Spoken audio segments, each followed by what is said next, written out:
Hello, my name is Benjamin Fetchy, and today I'll be presenting a case study on Robert Angier from The Prestige. I'll focus on how his ego and obsession connected to his narcissistic personality traits ultimately led to extreme behavior. So firstly, the description of Robert Angier. He's a professional magician. His life changes after his wife dies during a trick, and after that he becomes completely focused on his rival, Alfred Borden. Instead of just performing, he actually becomes obsessed with proving he is better. The obsession starts to actually take over his entire identity. The film takes place in the late 1800s London. This is a really performance-based culture at the time where reputation really determined success. Magicians depend on audience reactions and public recognition to actually make it in the magician world. Because of this, competition is really intense, which reinforces Angier's need to actually be the best. So the diagnosis that we're going to give Angier is narcissism and narcissistic personality traits. According to the DSM-5, this includes grandiosity, which is an extreme need of admiration, and low empathy to achieve that admiration. In the context of the film, this behavior might actually have been seen as ambition rather than an actual disorder, since success and status were really valued during this time. If he went to a therapist at this time, he honestly probably would have been not formally diagnosed the way we would have today. Even across cultures, this behavior may be viewed differently. In some individualistic cultures, these traits might be rewarded, while in more collectivistic cultures, it would stand out as problematic. There's a huge stigma surrounding narcissism.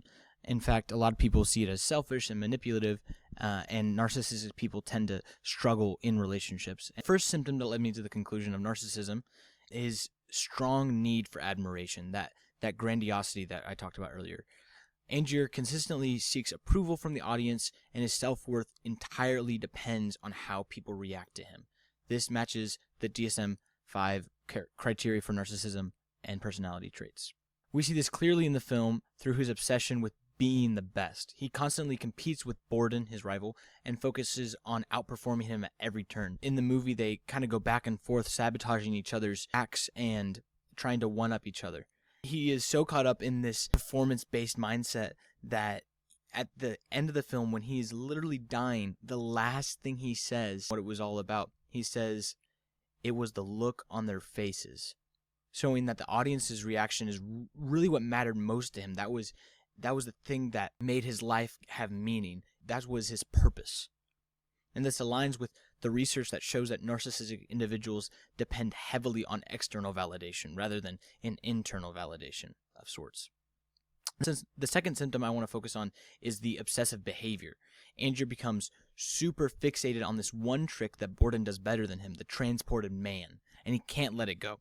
It also matches the DSM-5 criteria, as his behavior shows a need to maintain superiority at all costs. So an example of this is that he finds out that Nikola Tesla can create him this machine that is for the transported man, and he uses all of his time and all of his resources to try and beat Borden at this trick. So he gets a scientist involved, and what Nikola Tesla ends up doing is creating a cloning device. And so he's making another version of himself. And what he does every single night is create a copy of himself, which he then drowns. He actually experiences that death. He kills himself over 100 times just for the sake of winning. He's so obsessed with the idea of this trick that he's willing to kill himself over and over again, night after night. One of the weak symptoms he displays is emotional vulnerability. People with narcissistic traits often have fragile self-esteems underneath, and we don't really know how he really shows vulnerability. In fact, he actually seems really secure in himself. He doesn't show a lot of insecurity. He probably hides it behind his confidence and obsession and his anger. So the symptom probably does exist, but it's not super visible as of right now. A possible treatment for Angier, however, would be cognitive behavioral therapy. Cognitive behavioral therapy focuses on thoughts that affect behavior and emotions. It works by helping someone identify a negative or extreme thought, challenge that thought, and then replace it with a more realistic one. So for Angier, this would mean addressing beliefs like value through performance, which drives his obsession, replacing that with a thought that even if the audience doesn't react how he wants them to, he still has a great time. This treatment works because it targets harmful thinking patterns and improves emotional control. However, there are some ethical concerns. Angier may resist treatment because he does not want to see his behaviors as problems, or there's a high risk for self-harm due to his actions. Research shows that individuals with narcissistic traits actually often struggle in therapy environments. Some barriers for this treatment.